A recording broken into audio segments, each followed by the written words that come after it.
¿Y alguna vez le había pasado esto que no se puede compartir? Doctor, creo que es cuando da clic en poner pantalla completa.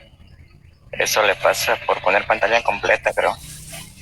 A ver, voy a intentar no pantalla completa. Ahí.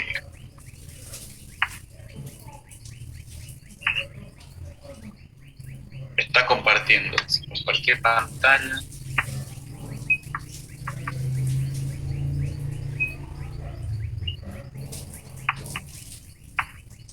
Ver en la opción de siguiente diapositiva del doctor.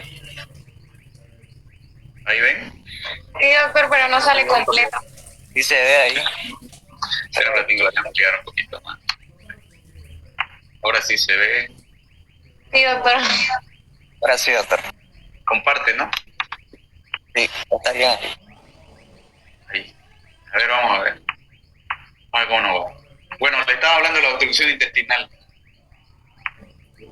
Ya, es la interrupción total o parcial intestinal del sentido bucocaudal, dice. Es la misma. Es la detención parcial o total del tránsito intestinal. Todo lo que va desde la boca hasta el ano, si se obstruye de alguna manera, ya sea mecánica o no mecánica, que es la funcional, se llama obstrucción intestinal. ¿Ya? Entonces se divide en mecánica y no mecánica o funcional. La mecánica está dada por algo que lo obstruye, algo físico, una membrida, una adherencia, un tumor, que produce una interrupción del pasaje del tránsito al intestino. Y la no mecánica se llama funcional cuando el intestino no se mueve por problemas metabólicos, ya sea por falta de potasio, ya sea por falta de sodio, de calcio, o problemas de postramiento, ¿no? Paciente que se queda mucho tiempo en cama. Se ve, ¿no? Como saben, Hipócrates, el padre de la medicina, la primera operación registrada de obstrucción intestinal fue realizada por Praxágoras en 350 a.C. El tratamiento no quirúrgico era la regla, eran reducción de hernias, administración de opio, mercurio y esperar que Dios haga el resto, ¿no? En el siglo XIX la intervención quirúrgica se convirtió en un método de elección como tratamiento. Entonces, ves, desde hace muchísimo tiempo esta patología. Y ven, miren cómo la primera fue 350 a.C. y el tratamiento quirúrgico era la reducción de las hernias. Aquí van a ver esta palabra importante porque las hernias son las principales causas de obstrucción intestinal alta. Ahorita vamos a ver qué significa obstrucción intestinal alta. Solo quédense con eso. Mire cómo era antes. Se obstruía, reducían las hernias, le administraban analgésico, mercurio, no sé para qué, lo terminaban de matar y le hacían un lavado gástrico y esperaban que Dios haga el resto y el cuerpo sane solo. ¿Ya? Puede afectar al grupo etario. Dice, cifra de mortalidad del 3.5 al 6%. Aumenta en los ancianos hasta un 14% porque no tienen buenas defensas orgánicas. Miren, otra parte importante, tanto como las hernias, las adherencias postoperatorias son la principal causa de obstrucción intestinal mecánica. Eso tómenlo en cuenta porque es pregunta de examen, cuáles son las causas más frecuentes de obstrucción intestinal alta. Escúchenlo bien eso. Mire cómo esta propaganda no salen ya. No sé qué le pasa, son voy a tener que comprar. Entonces, las causas de obstrucción intestinal mecánica o física en adultos, vemos que hay intraluminales, anormalidades intramurales y extraluminales, dentro del intestino, en la pared y fuera del intestino. Aquí vemos cómo se clasifican. Cálculos biliares, existe una modalidad de cálculos que se fistulizan y se van al intestino por alguna manera y ese cálculo biliar obstruye el intestino. Besoares son esas personas que comen cabello y van formando tumores de cosas que consumen, uñas, pelos o cualquier cosa que consumen. Cuerpos extraños pueden causar obstrucción intestinal. Parásitos, todos los parásitos que ustedes conocen como Ascaris, Lupercoides, y todos pueden producir obstrucción intestinal mecánica. Impacto fecal, los viejitos que no van al baño y están estreñidos producen obstrucción intestinal. Anormalidades intramurales, vemos cómo dentro de la pared, quiere decir del intestino, vemos que los tumores, las neoplasias son los primeros. Estenosis por isquemia, hematoma intraluminal, atresias, intususcepción, enteritis y verticulitis. Si alguna vez pasaron pediatría, saben que es intususcepción, atresia, enteritis y verticulitis. Y las extraluminales son las adherencias adherencias. Miren aquí como vemos dentro de las principales adherencias y hernia, las que se mencionaba hace rato. Neoplasias, metástasis, vólvulos, ¿saben qué es? No saben qué es vólvulo. Vólvulo es una mala rotación del intestino que lo dobla sobre su propio eje y produce una obstrucción intestinal mecánica, cuerpos extraños y páncreas anular. Entonces vemos aquí las causas de obstrucción. Ven, mire cómo son varias. Si yo les pregunto, pues ustedes tienen que decirme intraluminales, intramurales y extraluminales. Causas del ilio, de la parálisis del intestino. Ilio quiere decir la obstrucción. El ilio es la obstrucción no mecánica o funcional. ¿Me están entendiendo en esa parte? Pregunten. Y no me expliqué bien en esa parte. Bueno, no hay pregunta. Entonces las causas mecánicas las vimos. Ahora las causas no mecánicas que producen una obstrucción intestinal no mecánica. O se llama ilio paralítico, cuando el intestino se paraliza. Se puede paralizar por causas intraabdominales como la peritonitis. Una peritonitis cuando hay puya, el intestino no funciona y se comporta como una obstrucción. Un absceso, el intestino, el músculo liso, cuando siente alguna infección al lado, no se mueve y produce como una obstrucción. La inflamación, la cirugía. Hay un ilio paralítico en toda cirugía abierta. Hasta 24 a 48 horas se espera que el intestino no se mueva y recién empieza a mover. Ácido gastrobilis, cualquiera de estas cosas derramadas en la cavidad peritoneal va a producir un ilio, una parálisis del intestino. Fracturas de columnas, pancreatitis cólico-renal y metástasis. Extraluminales, neumonías, insuficiencias cardíacas, trastornos electrolíticos, todo lo que les hablaba, porfiria, medicamentos, lesiones medulares, trauma cefálico, radioterapia y quimioterapia. Estas son las causas no mecánicas de obstrucción intestinal.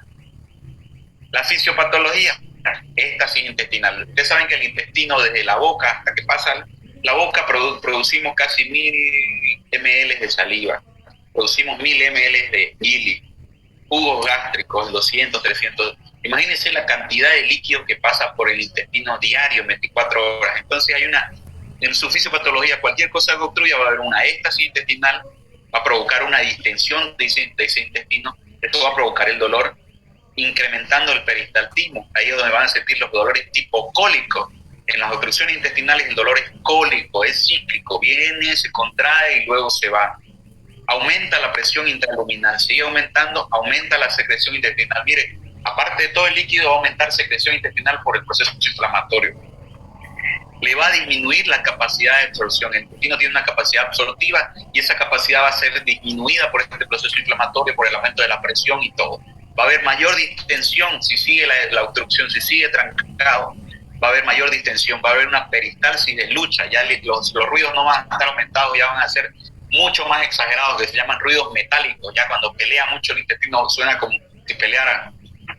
Luego hay una éstasis circulatoria, está alterando la circulación del intestino, aumenta la presión venosa, hay una hipoxia y bueno, ahí vienen hemorragias intersticiales, intraluminales, pérdida de la vitalidad de la pared del intestino y incremento de la reacción peritonitis. Aquí, en la pérdida de la vitalidad, se va a morir el intestino, va a haber una necrosis intestinal, eso va a provocar una inflamación y una peritonitis por sí. Entonces, cualquier cosa que obstruya el intestino, esta va a ser la fisiopatología. Si yo a ustedes les pregunto cómo es la fisiopatología, me la tienen que resumir. Hay una éstasis intestinal, hay una distensión, hay un incremento de la peristalsis, hay una disminución de la absorción, de la capacidad absortiva del intestino, hay un aumento de secreción y aumenta la presión hasta comprometer la vascularización del intestino, provocando una muerte del tejido intestinal y salida del mismo.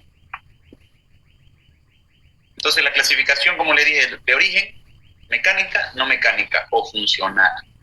Inicio puede ser una clasificación de obstrucción intestinal aguda o crónica. La extensión puede ser parcial o completa. ¿Qué quiere decir parcial o completa? Muchas veces las obstrucciones intestinales son solamente en la parte de arriba o en la parte de abajo o en un hemiabdomen del lado derecho. Ahorita vamos a ver cuáles son. Localización del intestino delgado, alta o baja, intestino grueso. Aquí, cuando digo obstrucción intestinal alta, estoy hablando todo lo que se obstruye por encima de la válvula ileocecal. ¿Saben cuál es la válvula ileocecal? ¿Alguien sabe?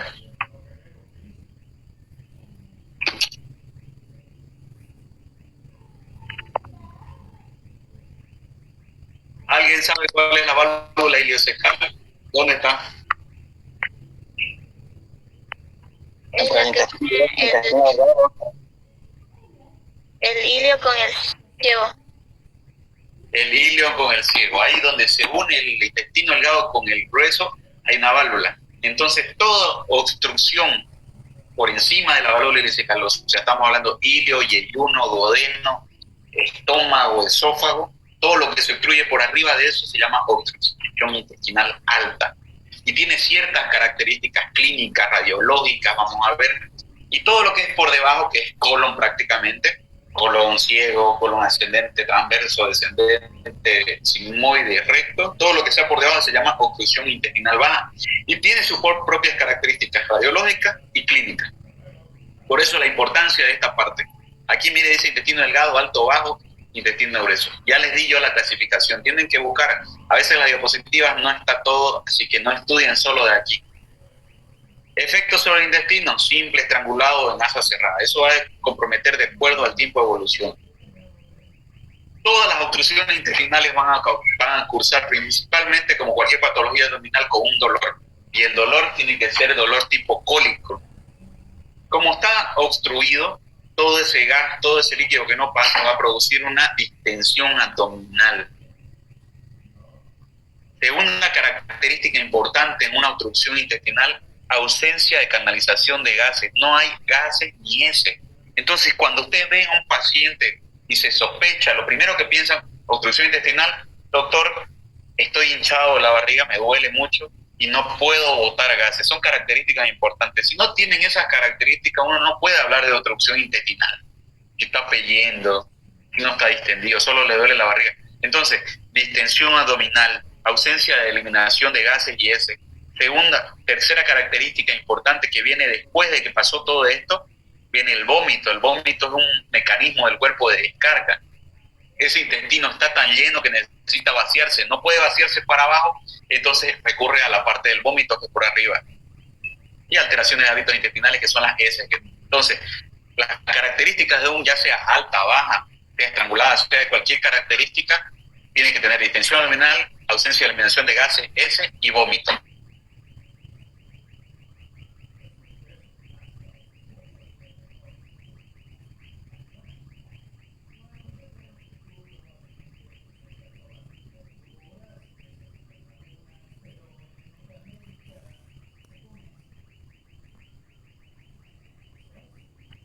Hola, doctor. Parece que se le fue su internet.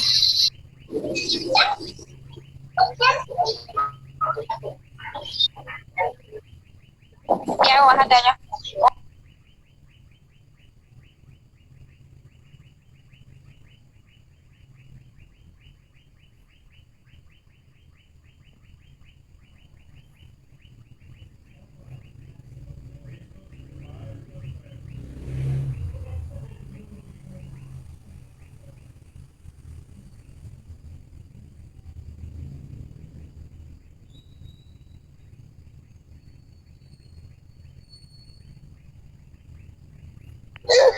Nos abandonó.